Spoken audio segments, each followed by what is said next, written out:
다음으로 이제 세 번째 주제입니다. 재난이라는 주제로요. 한림대학교 생사학연구소의 장태순 교수님께서 발표를 진행해 주시기로 했습니다. 장태순 선생님께서는 앞으로 나와주시면 감사하겠습니다.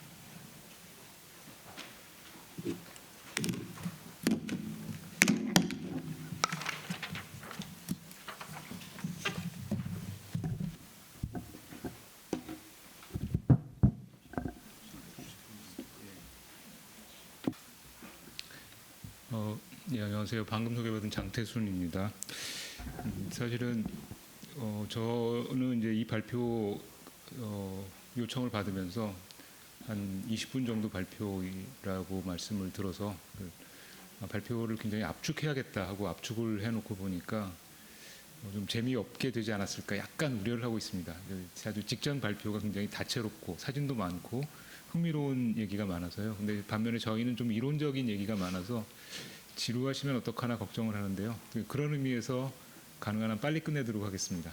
빨리 마무리를 하고 그다음에 다른 선생님들의 논평을 듣고 또 저희가 보충해서 해드릴 말씀, 사실 자료에 안 들어간 얘기들이 좀 많이 있는데요. 이걸 뭐 새로운 자료를 보충하기는 어렵고 그냥 말씀을 드리는 방식으로 그렇게 진행하도록 하겠습니다.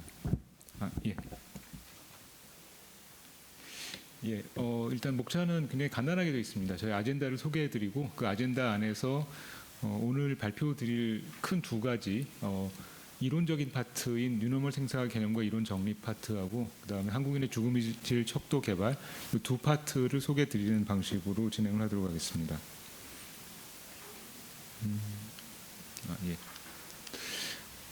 저희 그 사업이 한 2주 전에 공지가 나갔을 때는 공지 메일에 사업명이 잘못 들어갔는데요. 저희가 HK 플러스 사업 2유형입니다.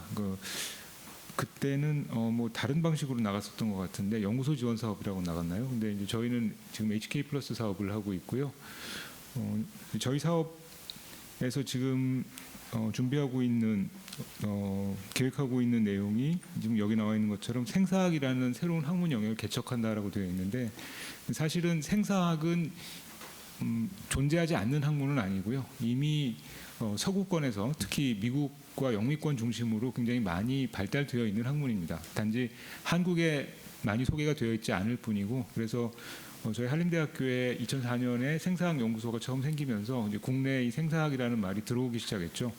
원어로는 테너톨로지라고 합니다. 이 테너톨로지라는 말의 어원이 타나토스라는 말인데 타나토스가 고대 그리스어로 죽음을 가리키는 말이고요. 그래서 예전에는 죽음학이라고 옮겨 썼던 적도 있고 일본이나 대만에서는 사생학이라고 번역하기도 합니다. 아무래도 동양에서 특히 죽음에 대한 안 좋은 이미지가 많고 우리는 죽을 사자를 좋아하지 않잖아요. 엘리베이터에 4층도 없고 그런 성격 때문에 죽음이라는 말만을 쓰지 않고 삶과 죽음에 관한 학문이다라는 의미에서 사생학이라는 표현을 쓰기도 하고 지금도 군에서는 사생관, 사생학이라는 표현을 쓰는 걸로 알고 있습니다. 그런데 이제 저희는 생사 중에서 생 쪽을 조금 더 강조하는 의미로 생사학이라는 식의 번역을 했고요. 그런 식으로 연구소가 생긴 이후에 계속해서 이 분야를 우리나라에 알리고 또 한국적인 생사학을 개발하고 이런 작업을 계속 해오고 있고요. 지금 저희 사업의 성격은 사업명은 이렇게 되어 있는데요. 뉴노멀 생사학 정립과 메타버스에 기반한 생명 존중 네트워크 구축 이렇게 되어 있는데 HK 플러스 사업을 하기 전에 HK 사업에서는 한국적 생사학 정립을 저희 목표로 했었습니다. 저희 연구소가 계속해서 이런 식으로 생사학이라는 아직까지 국내에 굉장히 낯선 분야를 소개하고 그리고 한국에 정착시키는 작업을 하고 있다라는 걸 먼저 말씀을 드리고 싶고요.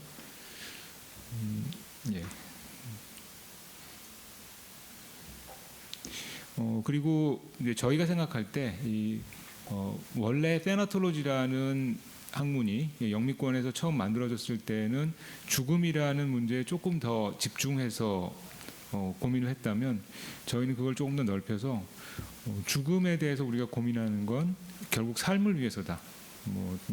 너무나 당연히 우리가 죽음 그 자체를 직접 경험할 수는 없기 때문에 좋은 죽음에 관한 생각을 한다는 것, 바람직한 죽음 혹은 아름다운 삶의 마무리를 생각한다는 건 결국 그걸 통해서 좋은 삶을 다시 한번 고민해 보기 위한 것이다라는 점에 굉장히 중점을 두고 있고요.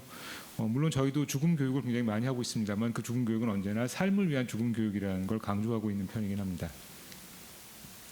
예, 저희 연구 아젠다 설정 배경을 이런 식으로 정리를 했는데요. 요거는 아까 말씀드렸듯이 HK 플러스 사업 2022년부터 시작되었는데 이제 코로나가 아직 끝나지 않은 상황에서 그 당시에 우리가 생각하는 문제를 이런 식으로 정리를 했었던 겁니다. 지금 보시는 것처럼 생명의 위기, 죽음의 질의 위기, 정신의 위기, 사회의 위기 이렇게 네 가지로 말씀드렸는데요. 조금 있다가 그 이론적인 배경과 죽음의 질 척도에 관한 말씀을 드릴 때 여기에 대해서는 조금 더 자세히 말씀드릴 거기 때문에 일단은 보여드리는 걸로 넘어가도록 하겠습니다. 예, 요게 이제 저희 HK 플러스 연구 계획서에 들어가 있었던 표고 아직까지도 유효한 표이기는 합니다. 그래서 소개를 드리는데요. 저희 연구가 저는 생사학연구 소속입니다만 학교 내의 세 연구소가 공동으로 하는 연구입니다. 그래서 맨 아래에 보시면 사유와 성찰 아래에 생사학연구소, 소통과 케어 아래에 고령사회연구소, 그리고 공유와 확산 아래 임상역학연구소라고 되어 있는데요. 이 세 연구소의 소속이 다 다릅니다. 생사학연구소는 인문대학 소속이고요. 고령사회연구소는 사회과학대학 소속이고 주로 사회복지학과하고 관련이 깊게 되어 있습니다. 생사학연구소는 철학과하고 관련이 좀 깊은 편이고요. 그리고 임상역학연구소는 사실은 이제 이 연구소가 올해 3월부터 또 이름이 바뀌어서 사회의학연구소라고 변경됐는데 이 연구소는 의대 소속입니다. 그래서 이 연구소 교수님들 같은 경우에는 의사이신 분도 계시고 혹은 뭐 역학 같은 거 연구하시는 의사는 아니지만 자연과학 쪽 분들도 계시고 해서 인문학, 사회과학, 자연과학 이 세 분야가 협업을 하는 그런 방식으로 진행이 됩니다. 그리고 이제 위에 사유와 성찰, 소통과 케어, 공유와 확산 이렇게 세 가지 저희 활동을 소개를 했는데요. 사실은 이 세 가지 활동이 반드시 세 연구소하고 일치하지는 않습니다. 생사학연구소가 사유와 성찰 활동도 하지만 소통과 케어, 공유와 확산 활동도 하고 있고요. 다른 두 연구소도 마찬가지이기 때문에 이 표는 다소 도식적으로 만들어진 거라 실제 활동하고는 조금 다를 수도 있다는 말씀을 미리 드리겠습니다. 예, 저희 아젠다 세부 과제가 사실은 이거보다 훨씬 더 많은데요.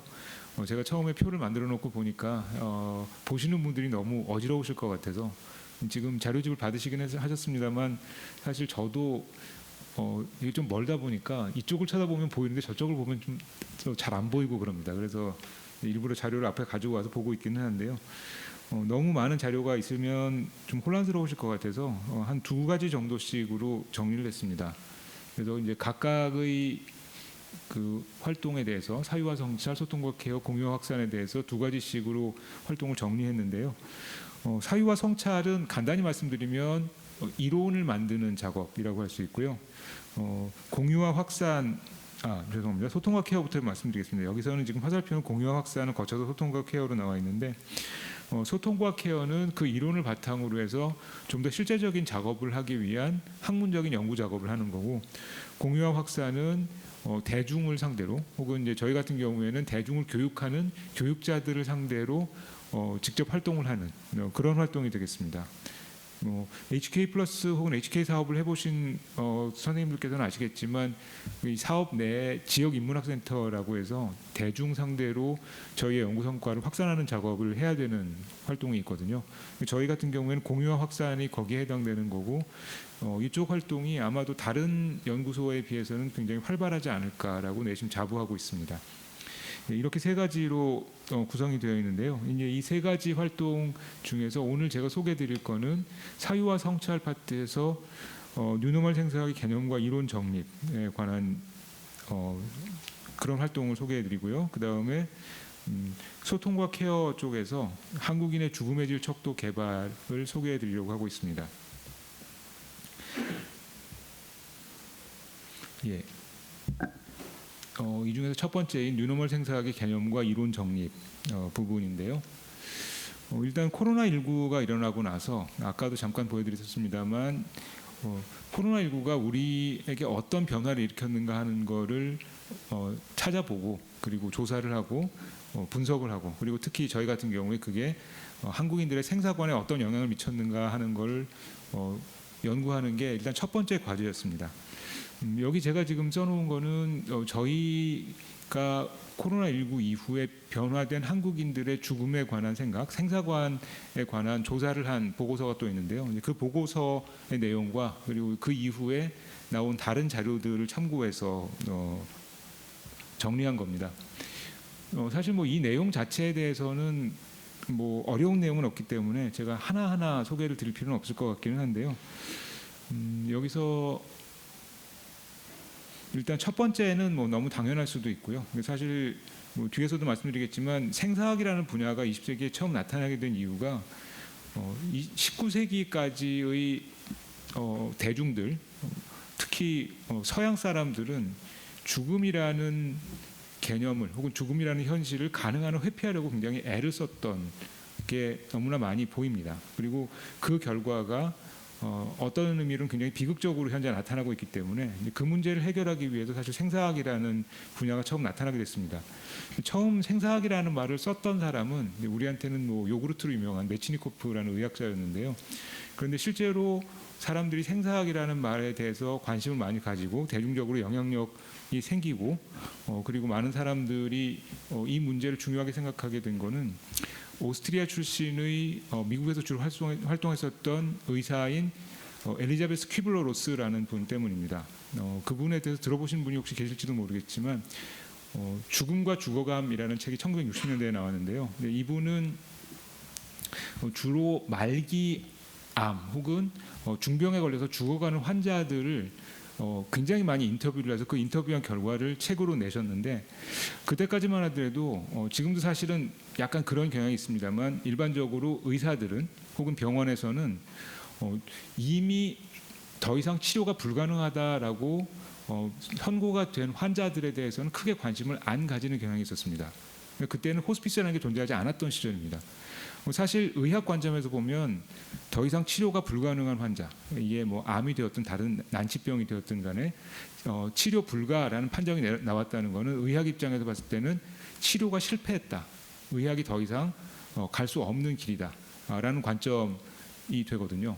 사실 과학 실험실에서 더 이상 성공하지 못한 실험의 경우에는 그냥 폐기 처분해 버리는 것처럼 이게 분명히 인간의 일임에도 불구하고 더 이상 치료가 불가능한 환자는 병원 입장에서는 좀 나쁘게 말하면 골치 아픈 환자에 불과했었습니다. 그게 한 1950년대까지의 일반적인 의사들의 혹은 병원의 인식이었다고 생각하는데요. 이 퀴블러 로스라는 분이 그런 죽음을 기다리고 있는 환자들을 본인과 그다음에 정신과 의사 그리고 목사 이렇게 세 사람. 그러니까 어떻게 보면은 정신과 의사도 의사이기는 하지만 이분들은 심리적인 문제를 다루시는 분. 그러니까 어떻게 보면 사회과학적인 측면이 있는 거고요.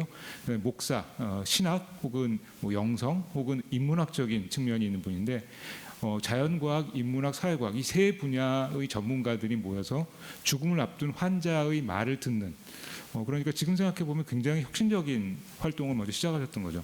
그래서 이분이 그 내용을 정리한 거를 죽음과 죽어감이라는 On Death and Dying이라는 제목의 책으로 출판하셨고 그 책에 우리가 굉장히 잘 알고 있는 애도의 5단계라고 이야기하는 그 5단계가 처음으로 등장합니다. 이 책이 미국과 유럽에서 1960년대 혹은 70년대에 굉장히 큰 충격을 불러일으켰고 그때부터 본격적으로 호스피스 운동이 시작되거든요. 그 이전까지 사실은 의사들뿐만 아니라 굉장히 많은 서양 사람들이 뭐 동양도 마찬가지고요. 죽음이라는 문제에 대해서 가능한 한 생각하지 않으려고 했습니다. 우리 모두가 죽는다는 건 너무나 당연한 사실이지만 사실 죽음을 좋아하는 사람은 없지 않습니까? 더군다나 서양에서는 근대 이후에 과학과 기술이 발전하면서 우리가 그 이전까지 할 수 없었던 굉장히 많은 일을 할 수 있게 되잖아요. 그러다 보니까 전에 치료하지 못했던 병도 치료하고 이러다 보면 인간의 수명이 늘어날 뿐만 아니라 언젠가 우리가 죽지 않게 될 수도 있는 게 아닌가라는 생각을 하게 되죠. 지금도 아마 아시겠지만 적지 않은 사람들이 자기가 중병에 걸렸을 때 더 이상 치료할 수 없는 병에 걸렸을 때 언젠가는 이 병을 치료할 수 있을 것이다라는 희망을 가지고 자기 몸을 냉동시키는 일을 한다고 합니다. 미국에 그런 회사도 있고요. 이 냉동을 얼마나 길게 할 수 있을지 모르겠지만 사실 냉동시킨 사람이 다시 살아난다는 보장이 없음에도 불구하고 나를 냉동시켜달라고 신청을 하거나 실제로 냉동에 들어간 사람들이 있습니다. 이분들 같은 경우에 저희 관점에서 보면 죽음을 받아들일 생각이 없는 분들인 거죠. 죽음을 인간의 현실이라고 생각하지 않고 언젠가는 우리가 죽음을 극복할 수 있을 것이다. 이런 생각을 하시는 분들인데 그리고 구글에서 투자한 칼리코라는 회사에서도 인간 수명이 500세까지 갈 수 있다. 이런 얘기를 하면서 연구를 하고 있다라고 하는데 모르겠습니다. 요즘 워낙 과학과 기술이 빨리 발전하기 때문에 언젠가는 그런 날이 올지도 모르고요. 그리고 인간이 만약에 모든 질병을 잘 다스리고 충분히 건강을 관리를 잘하면 120세까지 살 수 있다는 이야기가 많이 요즘 돌아다니고 있지 않습니까? 점점 평균 수명이 길어지고 있기는 한데 그렇다고 해서 죽음을 피할 수 있는 건 아닐 것이고 그리고 더군다나 최근에 이제 중요해지는 것 중에 하나가 나중에 죽음의 질 이야기를 할 때 말씀드리겠지만 기대 수명과 건강 수명 간의 차이가 점점 길어지고 있습니다. 오래 살 수는 있는데 그 사는 게 막말로 사는 게 아닌 그러니까 건강하지 못한 상태로 사는 거는 삶으로서 큰 의미가 없을 수도 있거든요. 그런 상태로 삶을 지속할 수밖에 없는 이런 상황도 다가오고 있고 그리고 만약에 정말로 기술이 발전해서 과학이 발전해서 언젠가 우리가 500세까지 살게 될지도 모르겠지만 그런 기대를 가지고 살던 사람도 지금 당장 중병에 걸릴 수 있거든요. 중병이 발견될 수 있고 그럼 그랬을 경우에 그런 기대를 가지고 살던 사람이 갑자기 자기가 죽는다는 사실과 맞닥뜨렸을 때 그 사람이 겪어야 되는 충격은 또 어마어마하기 때문에 결국은 지금 우리는 누구나 나는 죽는다라는 사실을 늘 받아들이고 있으면서 어떤 의미로는 죽음을 늘 준비하고 살아야 되는 것이 아닌가. 이게 저희 연구단에서 생각하는 입장이고 아까 말씀드렸던 큐블러-로스라는 분이 시작하신 생사학이라는 분야 혹은 호스피스 운동이 계속해서 전달하고 싶은 메시지 중에 하나입니다. 사실 이제 그런 점 때문인지 몰라도 엘리자베스 큐블러-로스는 20세기에 굉장히 중요한 인물 중에 하나로 이분은 사상가라고 부를 수는 없겠지만 여러 가지 면에서 굉장히 큰 영향력을 미친 인물로 선정되기도 했었고요. 저희도 그런 점에서는 이 첫 번째 메시지 그러니까 코로나19가 우리에게 던졌던 첫 번째 메시지인 죽음의 일상성과 현실성의 재발견이라는 게 20세기에 시작된 운동이고 어떻게 보면 생사학의 가장 기본적인 형태이긴 하지만 21세기 코로나19와 함께 다시 발견되었다라는 걸 꼭 말씀드려야 되겠다고 생각을 했습니다. 얘기하다 보니까 좀 너무 길어졌네요. 제가 빨리 끝낸다고 했는데 뒤쪽은 가능한 한 압축해서 지루하시지 않게 얘기하겠습니다. 갑작스러운 장례 방식의 변화는 뭐 다들 아시겠지만 감염 예방을 위해서 화장을 한다든가 아니면 뭐 집단 매장을 한다든가 우리가 보지 못했던 상상도 못했던 일들이 많이 벌어졌죠. 미국이나 유럽에서 시체들을 한꺼번에 집단으로 17세기도 아닌데 공동묘지 같은 데 매장해버리는 이게 말이 되는 것인가 싶은 일들도 벌어졌었고요. 그리고 격리 이후에 사람들이 이제 혼자 있게 되면서 내면적인 성찰을 하게 되고 내가 지금까지 그럼 왜 살았던 것인가 이런 고민을 다시 한번 하게 되는 거고 이러면서 그 이전에 있었던 존엄한 죽음 웰다잉에 관한 논의도 하게 되고 그리고 타인의 죽음에 대해서 이제는 전처럼 바라보지 않게 되는 언젠가가 아니라 당장 내일 나도 죽을 수 있다라는 생각을 모든 사람들이 가지게 되면서 굉장히 큰 연대감을 가지게 되는 그래서 공동체에 대해서 다시 생각하게 되는 계기가 되었습니다. 이제 이런 여러 가지 교훈, 메시지 혹은 현상 이런 것들을 저희 연구단에서는 크게 4가지로 정리를 했는데요. 이거를 이제 개인적 차원, 집단적 차원, 생명력 차원 그리고 마지막에 이제 우주적 차원이란 말은 조금 너무 거창한데 생물과 무생물을 포함한다는 의미에서 세계적 차원이라고 부를 수도 있고 이거를 이제 제가 개인적으로 철학 전공인데 철학하는 사람들은 세계, 우주 이 2가지 말을 좀 혼용해서 쓰는 경향이 있기 때문에 뭐 행성적 차원 이런 건 아니고요. 뭐 태양과 죽음의 관계 이런 걸 고민하는 건 아니고 인간 이외의 생명 이외의 사물들까지 범위를 넓혀서 고민해보자는 의미에서 우주적 차원이라고 이름을 붙였습니다. 각각을 재발견이라는 이름으로 정리했는데요. 첫 번째 개인적 차원에 있는 죽음의 재발견은 아까 말씀드렸던 그 엘리자베스 큐블러-로스의 메시지를 그대로 전달하고 있는 어떻게 보면 20세기 생사학을 그냥 이어받고 있는 차원이고요. 하지만 2번째, 3번째, 4번째 죽음에 관한 이야기는 저희 생각에는 코로나19 이후 그러니까 21세기적인 죽음에 관한 생각이라고 보고 있습니다. 흔히 이제 그런 얘기를 많이 하잖아요. 20세기가 1901년부터 1900년이라고 말씀하시는 분도 계시고 1년이라고 말씀하시는 분도 계시지만 어쨌든 달력상으로는 1900년 혹은 1901년에 시작됐다고 말하지만 실제로 사람들이 이제 정말로 새로운 세기가 시작되었구나라는 걸 느낀 건 1914년에 1차 세계대전이 일어난 이후다. 그리고 소급해 봤을 때 그때부터를 20세기라고 볼 수도 있다. 이런 얘기를 하는데 저희가 지금 보기에는 2020년 혹은 2019년 말에 코로나19가 시작되었을 때부터를 21세기로 봐야 되는 게 아닌가. 이런 생각이 들 정도로 코로나19 이후에 그 이전까지 사실은 없었던 건 아닌데 우리가 미처 인식하지 못하고 있었던 굉장히 많은 지점에서 여러 가지 새로운 생각들을 사람들이 재인식하게 되는 그런 일이 있었던 것 같습니다. 죽음의 재발견은 아까 말씀드렸던 내용들이기 때문에 길게 말씀드리지는 않겠습니다. 이건 누구나 알고 있지만 가능하나 생각하지 않으려고 하는 내용들입니다. 공동체 재발견이라는 건 이제 코로나19 이후에 새로 우리가 느끼게 되는 건데요. 크게 보면 두 가지 측면입니다. 우리의 죽음에 공동체가 굉장히 깊이 관여되어 있다. 때로는 우리의 죽음을 공동체가 결정한다라는 걸 코로나19 이후에 우리가 느끼게 됐습니다. 다들 경험하셨던 것처럼 의료 자원이 갑자기 이렇게 거대한 감염병이 생기면서 굉장히 감염병이 널리 펴지면서 의료 자원에 제한될 수밖에 없었고 그렇기 때문에 누구에게 이 의료 자원을 투입하느냐. 간단히 말해서 코로나에 발병한 여러 사람들이 있을 경우에 누구를 먼저 치료해야 되느냐.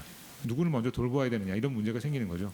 예전에는 우리가 죽음이라는 거는 철저하게 개인적 차원이라고 생각했는데 이렇게 되면 누구를 먼저 살릴 것인가. 젊은이를 먼저 살릴 것인가. 아니면 나이 들어서 취약한 사람들을 먼저 살릴 것인가. 어느 쪽에 먼저 의료 인력을 투입해야 할 것인가 하는 문제가 공동체 결정에 의해서 결정되게 되어 있습니다. 그렇다면 어떤 의미로는 우리의 삶을 공동체가 결정하는 것이 아닌가. 그럴 때 어떤 결정을 내려야 할 것인가. 좀 더 신중한 결정을 내리려면 평소에 어떻게 준비해야 될 것인가. 이런 고민을 하게 되고요. 그리고 또 다른 한편으로는 아까 우리가 보았던 것처럼 나의 죽음뿐만 아니라 다른 사람의 죽음도 나의 죽음만큼이나 중요하고 의미가 있다라는, 그러니까 죽음에 대한 연대감, 심지어는 전 지구적인 연대감이 생기면서 여기 제가 소개한 것처럼 취약계층에 대한 관심도 늘어나고, 그리고 모두가 지금 고립되어 있기 때문에 이 상황을 벗어나야 된다라는 의미에서 굉장히 창의적인 여러 가지 방식으로 이 고립을 극복하려는 노력이 있었죠.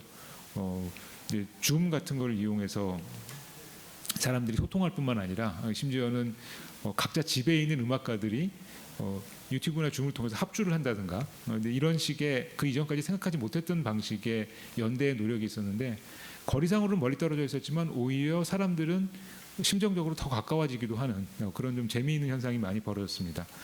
그리고 백신 접종 같은 경우에도 이게 나만을 위해서가 아니라 집단 면역을 위해서다. 사실은 결과적으로는 그 집단 면역이 잘 되었는지는 모르겠지만 그런 의식에서 이런 활동이 벌어지기도 했고, 여러 가지로 공동체라는 것에 대해서 우리가 그냥 단지 모여 사는 게 아니라 모여 살면서 서로를 모르는 이 도시적인 삶의 측면만 있는 게 아니라 우리가 서로를 지탱하고 있구나라는 점을 새삼 인식하게 된 그런 계기가 되었다라고 보고 있고, 이런 점을 우리가 앞으로 생사관을 이야기할 때 반영해야 된다, 이렇게 보고 있습니다. 이 생태계 재발견이라는 항목에서 제가 그림을 2개 가지고 왔는데요. 이게 아래 나와 있는 것처럼 KEI라는 기관에서 내는 잡지라고 할까요? 정기적으로 내는 학술지는 아닌 보고서 형태의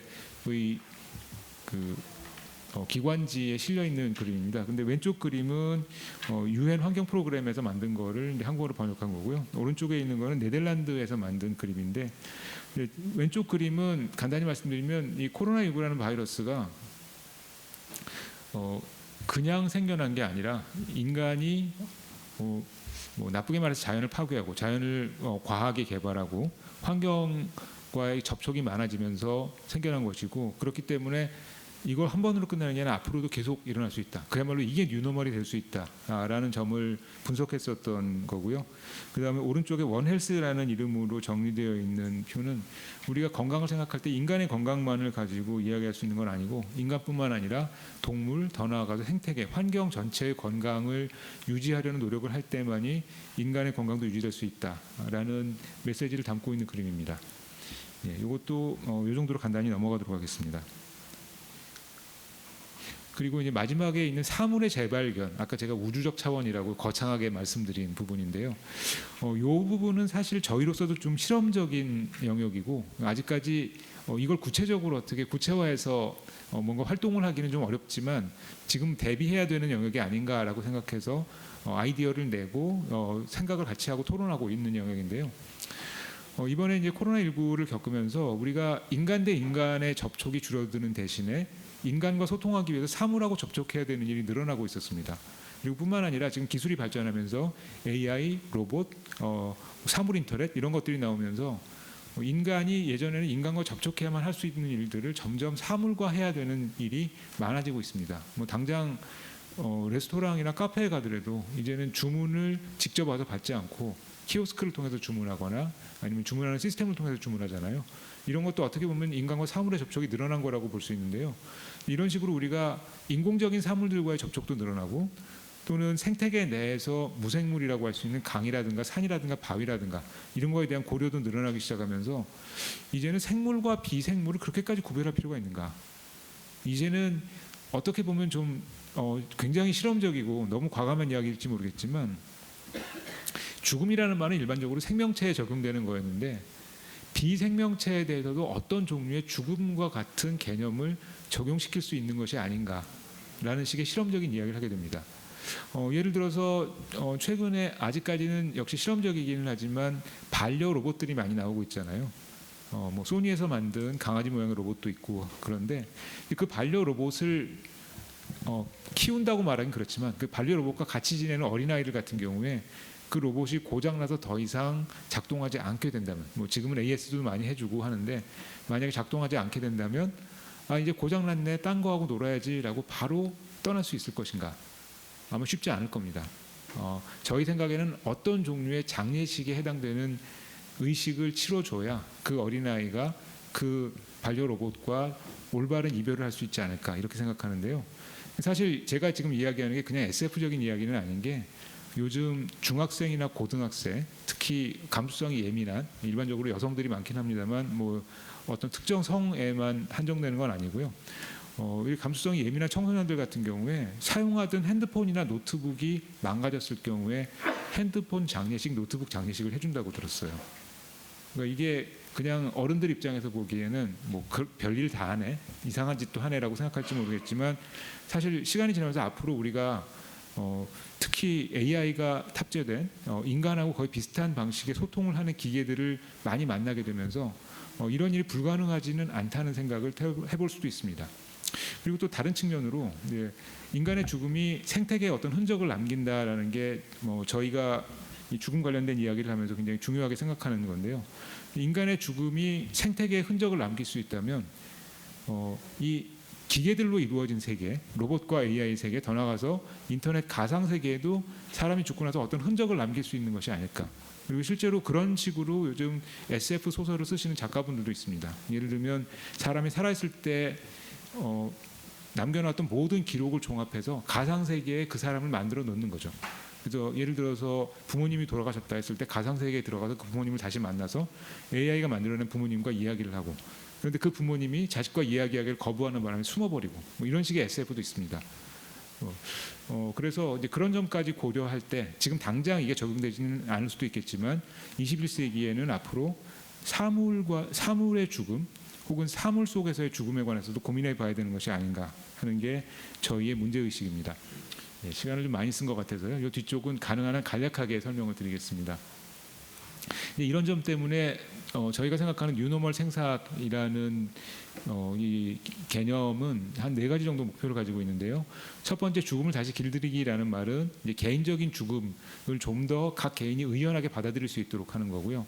이 죽음을 길들인다라는 말은 죽음에 관해서 특히 서양인들의 죽음에 관해서 많이 연구했었던 필립 아리에스라는 프랑스의 역사학자가 썼던 말입니다. 이분의 말에 의하면 17세기 이전까지 서양인들은 오히려 죽음에 대해서 훨씬 더 의연했고 늘 죽음에 대한 준비가 되어 있었고 심지어는 그분이 조사하신 기록에 의하면 12살 소녀도 죽으면서 자기 죽음에 대해서 두려워하거나 불안해하는 게 아니라 의연한 태도로 임했다는 그런 기록도 있다고 하더라고요. 이런 식으로 당시에는 죽음을 잘 길들여서 살고 있었는데 오히려 근대 이후에 과학기술이 발전하면서 죽음의 고삐가 풀렸고 서양 문명이 죽음을 길들이지 못했다라는 게 그분의 생각인데요. 그런 의미에서 우리가 죽음을 다시 길들여야 되겠다라는 게 저희가 생각하는 개인적 차원에서의 목표고요.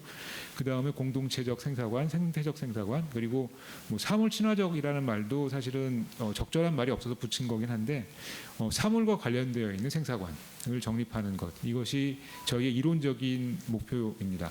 근데 이게 하루아침에 될 것 같지는 않고요. 아직은 이제 기초를 만드는 과정인데 이 기초가 될 수 있는 이론적 토대로 지금 여기서 제가 소개를 드리는 뭐 사상가라고 할까요, 이론가라고 할까요? 이런 분들을 소개를 드렸는데 이분들이 사실 학문 분야가 굉장히 독특합니다. 첫 번째 질베르 시몽동이라는 분은 일반적으로 철학자로 알려져 있는 이제 프랑스 철학자인데 들루에즈한테 영향을 많이 준 분이라고 알려져 있죠. 근데 실제로 살아있을 때 막상 활동은 거의 대부분 심리학과 교수로 활동을 하셨고요. 근데 브리노 라투르는 이분을 인류학자라고 부르기도 하고 사회학자라고 부르기도 하고 과학학자라고 부르기도 하고 굉장히 여러 분야에 걸쳐 있는 그런 학제적인 활동을 하신 분이고요. 마지막에 있는 도나 헤라웨이라는 분도 원래 생물학 전공이었는데 그 뒤로 지금은 뭐 페미니스트로 알려져 있기도 하고 포스트 휴먼 페미니스트 이렇게 얘기하기도 하고 한편으로는 생태적 뭐 기술 철학자 이렇게 불리기도 하는 굉장히 다양한 분야를 융합하시는 분들인데 저희가 보기에 이분들의 이론이 아까 말씀드렸던 그 네 가지 생사관을 다 종합하는 관점을 제공할 수 있다라고 생각해서 아직은 연구 중입니다. 아직 어떤 확정된 결론이 나온 건 아니고요. 예, 그래서 저희가 생각하는 최종적으로 완성된 생사관이 담고 있어야 될 메시지 혹은 주장은 다음과 같은 것들입니다. 여기에 이제 관계망이라는 말이 굉장히 많이 등장하는데요. 사실 개인에서부터 출발해서 사물까지, 그러니까 우리는 혼자 사는 것이 아니라 어떤 관계망 속에서 살고 있고 그 관계 속에서 태어나고 관계 속에서 죽는 존재이기 때문에 한편으로는 나의 죽음이 반드시 닥쳐온다는 걸 인식하고 죽음을 무시하거나 거부하지 않고 내 죽음을 받아들여야겠지만 다른 한편으로는 내가 죽더라도 내 삶의 흔적은 이 세상 속에 남아있고 그 관계망 속에서 내 삶의 의미를 찾을 수가 있다. 내가 살아있는 동안 그 관계망 속에서 어떤 활동을 했느냐가 내가 죽은 뒤에도 내 삶의 의미가 될 수 있고 뿐만 아니라 내가 죽더라도 그 관계망 속에 있는 다른 존재들이 사람이든 동식물이든 아니면 무생물이든 나를 기억하고 어떤 의미에서 나를 추모해 줄 수 있을 것이다라는 기대도 할 수 있다라고 생각합니다. 이런 점에서 보면 사실은 동양의 전통적인 생사관, 예를 들어서 불교의 생사관, 윤회적 생사관이나 아니면 유교의 생사관, 유교 같은 경우에는 저승을 가정하지는 않지만 이 세상 속에서 내가 죽더라도 나의 후손들이 나를 4대에 걸쳐서 계속해서 기억하고 추모해 줄 것이다라는 기대를 가지고 죽음을 극복하고 있거든요. 그런 생사관하고 이런 새로운 생사관이 만나는 지점이 있다라고 생각해서 그런 점에서 저희가 뭐 실천적이라고 말하지만 사실은 이론적인 실천이라고 할 수 있는데요. 그런 실천적 과제 안에 전통적 생사관, 특히 이제 동양 종교의 생사관과의 접점을 찾아보고자 하는 생각도 하고 있고요. 그 이외에 여러 가지 활동을 생각을 하고는 있는데 이거는 어디까지나 아직까지는 준비 단계이고 과제 단계이지 실제로 이런 식의 활동을 직접 진행하지는 못하고 있다는 말씀을 드리겠습니다. 네, 시간이 많이 지나서 뒤쪽은 가능한 한 간단하게 마무리를 하고요. 그리고 사실 이제 이 뒤쪽에 나오는 죽음의 질 척도 같은 경우에는 저희 연구소가 아니라 고령사회연구소에서 주로 활동을 하셨고 개발을 하셨기 때문에 이 죽음의 질 척도에 대해서는 토론이 끝난 이후에 저희 연구단 소속이신 고령사회연구소의 하정임 교수님을 잠시 모셔서 그분께서 답변을 해주시는 식으로 하면 어떨까? 이제 진행하시는 분들께 미리 말씀드리지 못했는데 좀 양해를 구하고 그렇게 하는 거를 생각을 하고 있습니다. 예, 죽음의 질 척도에 관한 말씀을 간단히 드리겠습니다. 이 연구 배경은 아까 말씀드렸던 것들하고 관계가 있는데요.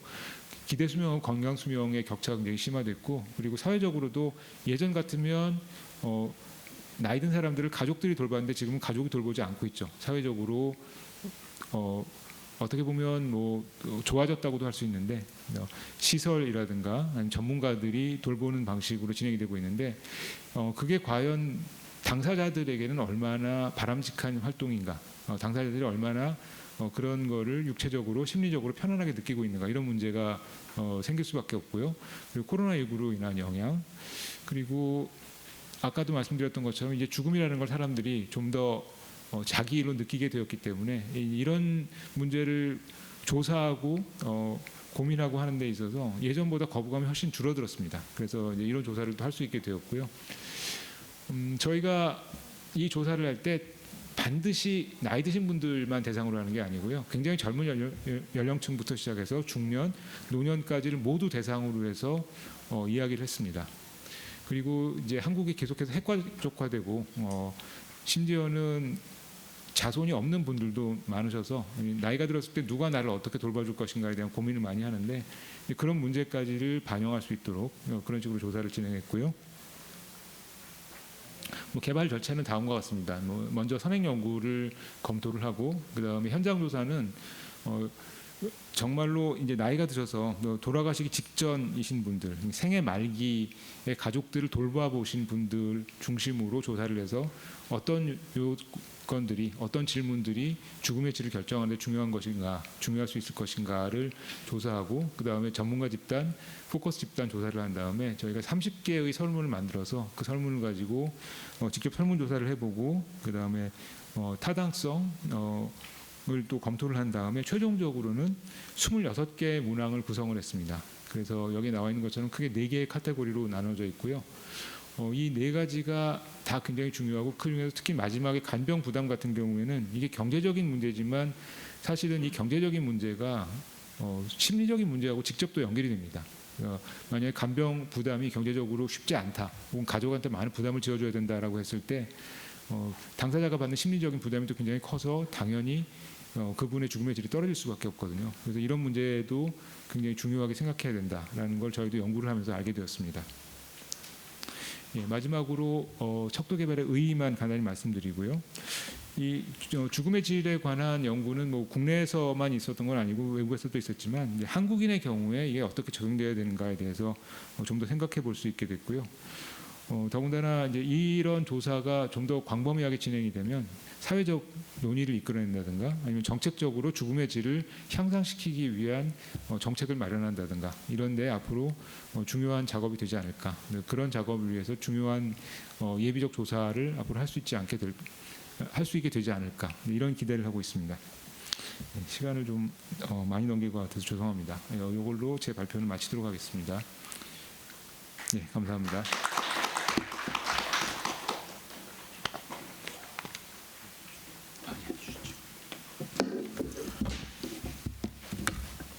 네, 발표 감사합니다. 바로 토론자 선생님들 모시도록 하겠습니다.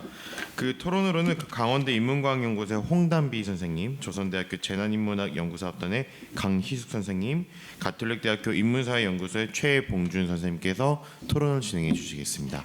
토론자 선생님들께서는 앞으로 나와주시면 감사하겠습니다.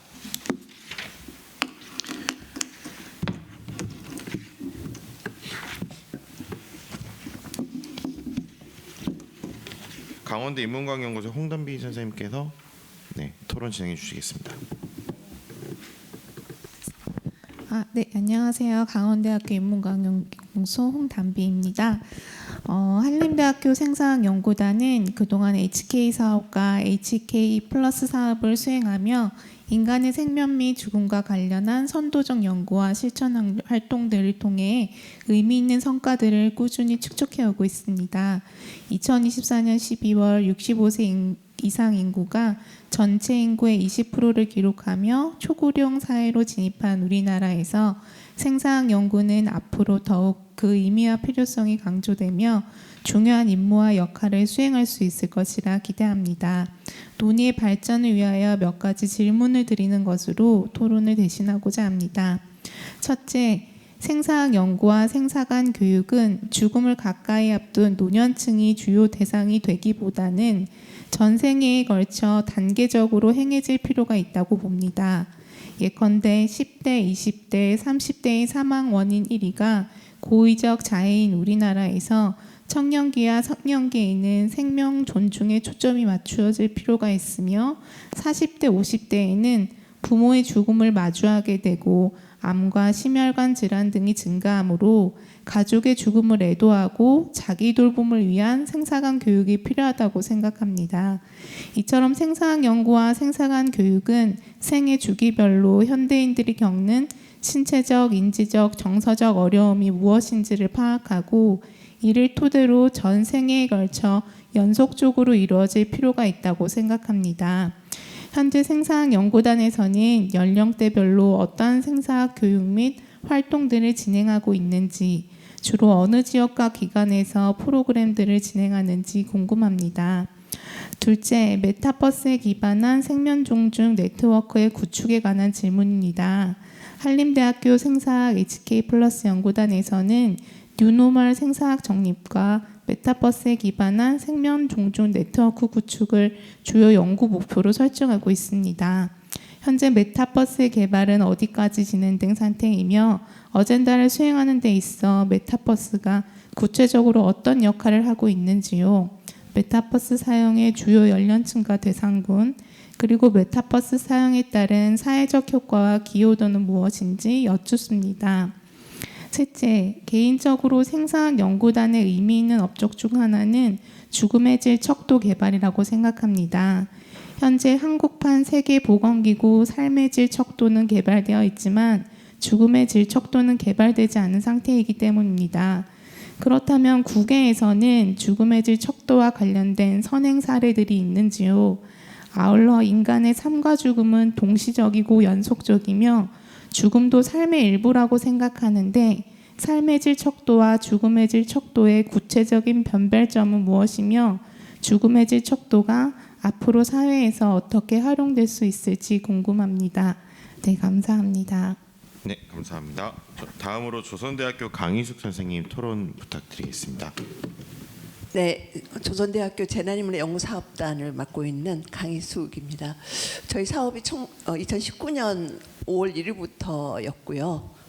그 이후로 코로나19가 계속해서 팬데믹 상황에서 진행된 상황에서 저희 사업이 진행되었기 때문에 그때 우스갯소리로 저희 사업단 때문에 코로나가 온 게 아닌가 뭐 이렇게까지 했었는데 바로 지난해 저희가 그런 코로나 이후에 경제 사회적 영향과 사회 변화라고 하는 주제의 총서를 간행한 적이 있었거든요. 그래서 오늘 생사학이라고 하는 그런 차원에서 포스트 코로나의 또 다른 하나 학문적 영역으로서 생사학이라고 하는 학문이 정립이 이제 필요하다라고 하는 차원에서 저희 재난인문학 과도 매우 밀접한 관련이 있다는 점에서 이번 발표는 매우 흥미로운 그런 관심사였습니다. 발표를 하시는 걸 보고서 제가 이제 토론문에 적은 것 대부분이 이제 답변이 되긴 했습니다만 몇 가지에 집중해서 제 토론을 하도록 하겠습니다. 다 읽기에는 시간이 모자랄 것 같아서요.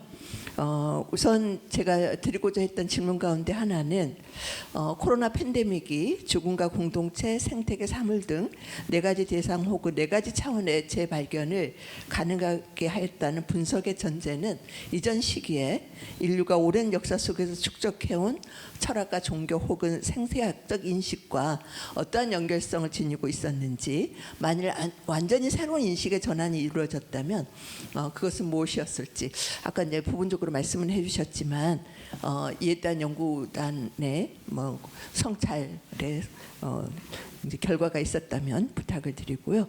그 다음에 두 번째, 공동체의 재발견과 관련을 해서는 이 공동체를 어떻게 정의하셨냐면 단지 사람들의 모임이 아니라 서로를 지탱하는 관계망이다라고 하는 개념 정의를 하셨거든요. 이런 차원에서 봤었을 때 저희가 주목할 수 있었던 코로나 이후의 사회 변화 가운데 하나로 공동체 내의 사회적 불평등과 양극화가 매우 심화되었는데 죽음에 있어서도 이런 불평등, 양극화의 문제를 생각할 수 있었을 것 같습니다. 제가 토론문에 적은 건 좀 더 복잡하지만 여기에만 초점을 맞춰서 한번 답변을 부탁을 드립니다.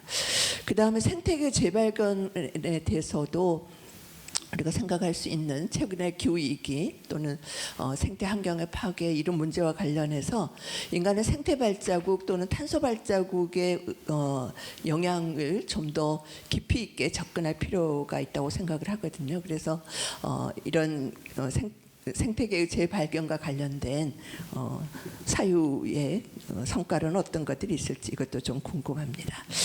아까 사물의 개념 또는 여기에서 사물 친화적이라고 하는 것이 어떤 상태인지 어느 정도 말씀은 해주셨지만 제가 생각을 할 때 아까 얘기하셨던 뭐 AI라든지 뭐 또는 휴대폰이라든지 지금 우리가 4차 산업혁명 시대에 일상적으로 접근하고 있는 이런 사물 외에도 사물의 개념과 범주는 좀 더 철학적으로 깊이 있게 고찰될 필요가 있는 그런 대상이라고 생각이 듭니다. 그렇게 되었을 때 이 사물의 재발견을 통한 사물 친화적인 어떤 상태로의 전환, 이게 이제 훨씬 더 중요한 연구 대상이 될 수 있을 거라고 생각이 들어서 이 문제에 대해서 좀 답변 부탁드립니다.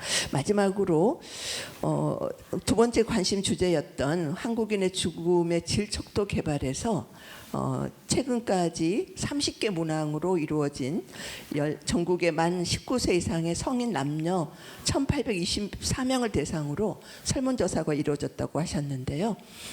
이 조사 결과에 혹시라도 조사 지점별로 또는 조사 대상자 연령 또는 성별 또는 종교와 같은 그런 사회적인 요인들과의 상관관계가 분명히 있을 수도 있을 것 같은데 혹시 이런 점이 확인되었다면 부탁을 드립니다. 네, 이 정도로 제 토론을 마치겠습니다. 고맙습니다. 네, 강윤 선생님 감사합니다. 그 자세한 내용은 자료집 토론문에 써주셨기 때문에 그걸 보시면 될 것 같고요.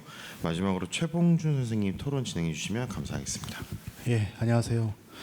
가톨릭대학교 인문사회연구소 최봉준입니다. 예, 발표 잘 들었습니다. 예. 저희가 하는 사업이 그 역사적으로 그 재해 관련 자료들을 정리하고 이거를 데이터베이스로 만드는 겁니다. 그리고 이 데이터베이스를 가지고 저희가 이제 재해 용어 사전을 만들었는데요.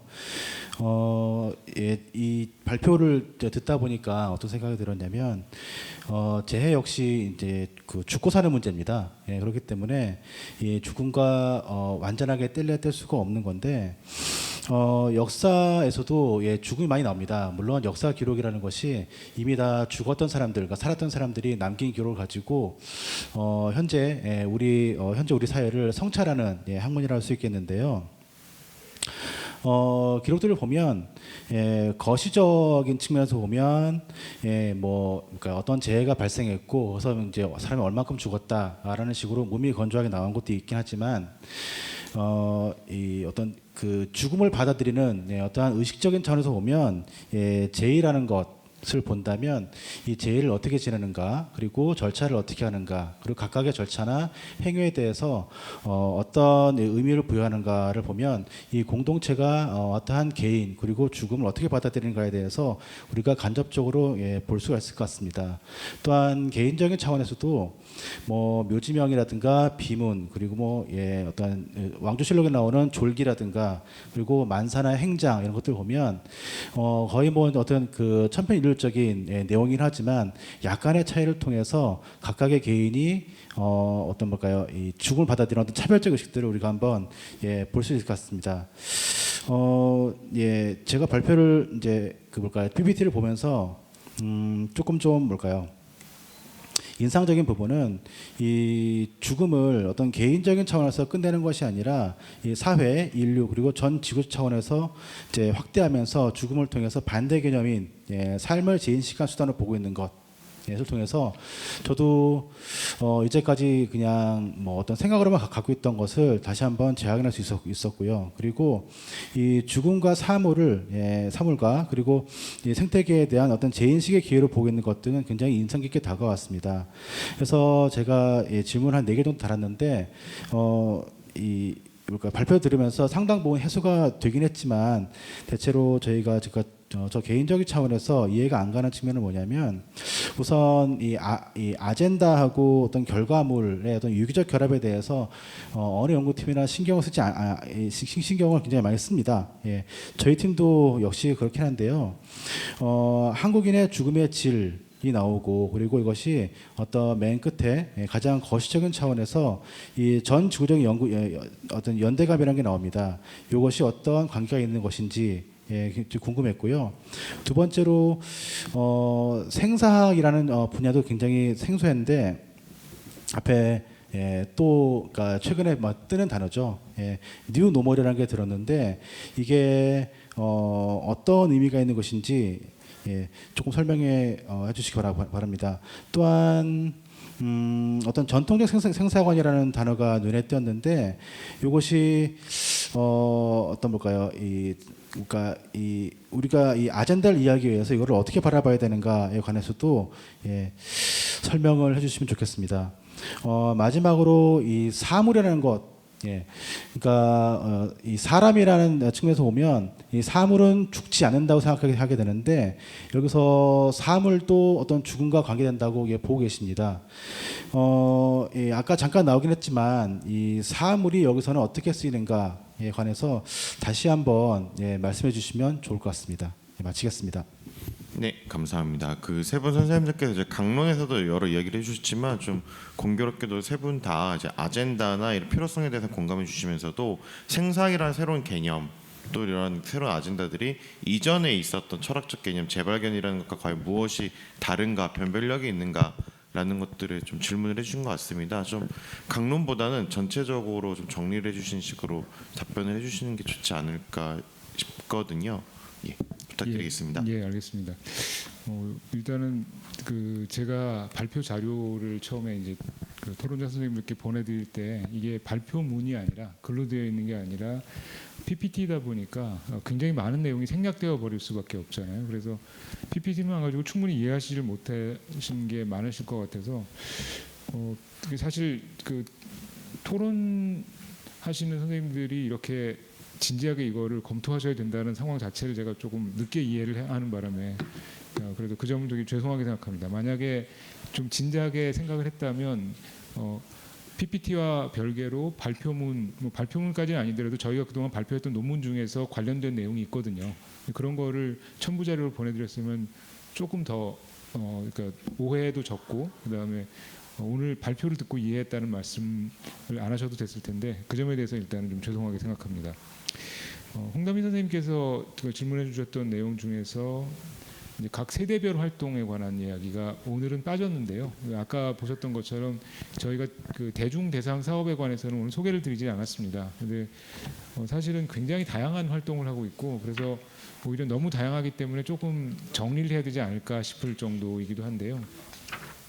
저희 활동을 크게 나눠 보면 직접 저희의 그 생사관 어떻게 보면 생사관 전파 혹은 생사관에 관한 교육을 해야 되는 대상이 되는 대중들을 만나는 사업이 있고 그 다음에 그 대중들을 만나게 될 교육자들을 교육하는 사업이 있고 크게 두 가지로 나눠질 수 있습니다. 이 대중을 대상으로 하는 사업은 정말 조금 과장해서 얘기하면 요람에서 무덤까지 다 하고 있다고도 할 수 있는데요. 10대들 대상으로 틱톡 공모전을 한 적도 있었습니다. 이게 이제 죽음에 관한 이야기라기보다는 생명 교육에 관해서 생명을 사랑한다는 것을 어떤 식으로 틱톡 영상으로 표현할 수 있을 것인가 하는 공모전을 큰 범위는 아니지만 했었고요. 그 다음에 중장년 분들을 대상으로 하는 나이 들에 관한 교육, 혹은 애도 관련 교육, 혹은 노인분들을 대상으로 하는 죽음 준비 교육, 이런 거는 굉장히 상시로 저희가 벌어지고 있습니다. 그리고 이제 그 이외에도 양육 미혼모들, 사실 이분들도 굉장히 힘드시기 때문에 자살 생각을 많이 하실 수 있는데 이런 분들을 대상으로 하는 생명 교육, 그리고 지적 장애 아동을 대상으로 하는 교육도 있었고요.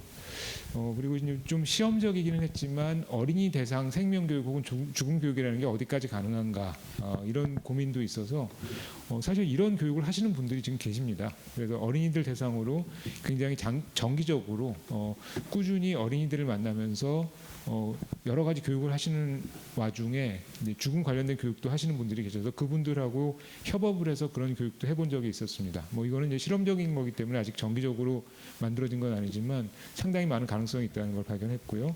그리고 이제 심지어는 군부대 교육까지도 했었던 적이 있는데 이런 여러 가지 활동이 저희 입장에서는 굉장히 긍정적이라고 생각을 하는데 다만 너무 범위가 넓었던 게 아닌가, 좀 한두 가지로 정리를 해서 집중해야 되는 게 아닌가 하는 생각도 들고, 그래서 이제 올해부터는 그 강원도 내 복지관들하고 협업을 해서 그 복지관의 정규 프로그램을 저희가 제공하거나 복지관들이 하시는 사업을 지원하거나 이런 식으로 조금 더 집중된 사업을 하는 것도 같이 고려를 하고 있습니다. 물론 다른 사업도 계속 같이 진행할 계획이고요. 그 다음에 메타버스 관련된 질문을 주셨는데 이제 이게 사실은 이제 뭐 굉장히 많은 사실은 정부 사업이 그렇긴 하지만 시의성이 중요하거든요. 그래서 연구 보고서를 쓸 때 이제 시의적인 단어들을 제목에 많이 넣게 되는데 이걸 넣어놓고 시간이 좀 지나고 나면은 더 이상 시의적이 아닌 경우가 많이 있습니다. 저희도 사실은 이 HK 사업 제목에 들어가 있는 2개의 단어가 그런 거에 해당이 되는데 뉴노멀과 메타버스라는 단어가 당시에는 굉장히 중요했는데 지금은 사람들이 많이 쓰지 않는 걸로 이렇게 되어버려서 이 단어의 진짜 의미가 무엇인지를 찾아서 보여드리는 게 저희한테 굉장히 중요한 거라고 생각하는데요. 메타버스도 사실은 한 2, 3년 전까지는 굉장히 중요한 것처럼 얘기가 되다가 지금은 AI한테 밀렸죠. 간단히 말씀드리면 AI가 메타버스를 먹어버린 상황인데 저희는 사실 처음에 연구 계획서 낼 때도 그랬고 지금도 마찬가지고 저희가 직접 메타버스 플랫폼을 개발하는 거는 사실 좀 힘들다라고 생각하고 있습니다. 뭐 아시다시피 그 HK 2단계 EU형 사업 같은 경우에는 예산이 많지 않기 때문에 저희 범위 내에서 새로운 플랫폼을 개발하는 것까지는 아닌데 다만 생사와 관련된 자료들을 다 디지털화시키고 인터넷에 올리고 해서 이걸 메타버스로 개발할 수 있는 콘텐츠가 될 수 있도록 콘텐츠 개발 사업을 하고 있는 거기 때문에 지금 현재는 뭐 예를 들면 국내에 있는 생사학 관련된 자료들을 수집한다든가 혹은 저희 사업하면서 나왔었던 결과물을 모은다든가 이런 식으로 준비하고 있는 게 있고요. 그리고 오프라인에서 저희가 죽음 교육 관련된 걸 할 때 많이 하는 프로그램들이 여러 가지 있습니다. 예를 들면 아주 간단하게는 혹시 그런 거 해보신 분들이 계신지 모르겠지만 저희가 이제 1년에 한 번 내지 2번 정도 영국에서 굉장히 유행하는 데스 카페라는 게 있습니다. 죽음에 관해서 허심탄회하게 이야기할 수 있는 카페를 여는 건데요. 철학 카페가 비슷한 거라고 생각하시면 되는데 그런 거를 할 때 이런 행사를 합니다. 그 벽에다가 거울을 하나 걸어놓고요. 그 거울에다가 까만 리본을 이렇게 까만 띠 2개를 걸어놓습니다. 그리고 가서 보는 거죠. 그러면 마치 자기의 영정사진을 보는 듯한 기분이 되는데요. 그걸 잠시 한 5분이라도 바라보면서 더 이상 세상에 있지 않은 자신에게 뭔가 하고 싶은 말이 있으면 해봐라. 이런 체험을 합니다. 별거 아닌 것 같지만 저도 사실은 그게 뭐 대단한가 싶었는데요. 막상 그 앞에 서니까 기분이 좀 달라지더라고요. 근데 이런 거를 메타버스에서 체험할 수 있게 하는 게 앞으로 충분히 가능하거든요. 더군다나 VR이 나오게 되면 저희 쪽에서 사용하는 교육 방법 중에 조금 더 하드코어한 거로는 관의 모형을 만들어서 그 안에 들어가 있는 체험도 있습니다. 근데 요거는 정말 폐소공포증 있는 분들한테는 함부로 하면 안 되는 거고 진짜 각오가 돼 있는 분들이 하시는 건데요. 그런 사업 같은 걸 VR로 하게 된다면 굉장히 효과가 있을 것이다라는 식의 콘텐츠 개발을 저희가 하고 있는데 직접 플랫폼을 만들고 있지는 않습니다. 예, 그 좀 답변이 너무 또 길어지고 있는 것 같네요. 제가 시간을 많이 쓰고 있는 것 같은데 뒤쪽 답변은 가능한 한 압축적으로 그럼 말씀드리겠습니다.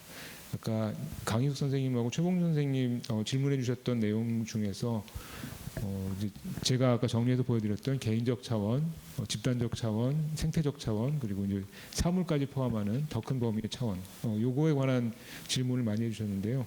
특히 강희숙 선생님께서 주셨던 그 지적들은 저희 연구단에서 이미 생각했던 것도 있지만 미처 생각하지 못했던 것들도 많이 있어서 이 자리에서 하나씩 대답드리기보다는 오히려 굉장히 저희에게 좋은 과제를 주셨다, 저희에게 좋은 아이디어를 주셨다는 점에서 감사드리는 걸로 정리하는 게 좋을 것 같습니다. 예를 들어서 그 생태 발자국, 탄소 발자국 문제 같은 경우에는 저희도 생태 문제를 고민하면서 계속해서 이야기하고 있기는 하거든요. 우리에게 탄소가 어떤 의미인가? 그러니까 사실은 탄소 배출이라는 게 어떤 의미인가를 설명하는 것도 굉장히 좀 시간이 걸리는 일인데 그런 것도 저희 생태 교육에 생사 교육에 장기적으로는 들어가야 되는 거라고 생각을 하고 있고요. 근데 다만 현실적으로 이 생사학이라는 분야가 대중들에게 자리를 그렇게 완전히 잡고 있지 않은 상태이다 보니까 현실적으로 저희가 시작해야 되는 거는 실천적으로는 개인의 죽음의 재발견 차원에서 공동체로 넘어가는 요 선에 거의 머물러 있는 것 같습니다. 사실 한국인의 죽음의 질 지수라는 것도 개인과 공동체 차원까지에 이르러 있거든요. 여기서 이제 생태적인 문제 혹은 사물과의 관계 문제까지 넘어가려면 저희가 아젠다를 이론적으로 개발은 하고 있지만 실천적으로 이걸 어디까지 할 수 있을지 하는 거에 대해서는 사실 지금도 좀 고민이 되고 있기는 합니다. 근데 이제 저희 연구 사업의 목표가 뉴노멀 생사학이 어떤 것인가 하는 걸 정립하고 그리고 그거를 지금 다 적용하기는 어렵겠지만 장기적으로 적용할 수 있는 발판을 마련한다라는 거기 때문에 일단 현재로서는 가능한 현실적인 작업들 특히 아까 말씀드렸듯이 20세기 생사학, 개인 차원의 생사학에서 공동체로 넘어가는 작업을 하는데 최선을 다하고 있습니다. 그리고 한국인의 죽음의 질 지수, 죽음의 질 척도 관련해서는 아까 말씀드렸던 것처럼 저희 연구단의 하정임 선생님께서 좀 더 디테일한 답변을 해주시겠습니다. 아무래도 직접 연구에 참여하신 분이라서요. 좀 더 잘 상세하게 답변해 주실 수 있을 것 같은데 마이크를 좀 넘겨드려도 될까요?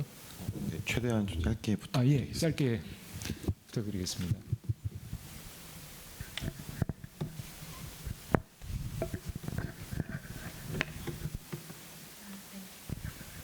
제가 아까 답변 드리겠습니다. 제가 그 홍담비 선생님께서 그 선행 연구 관련해서 질문 주셨는데요.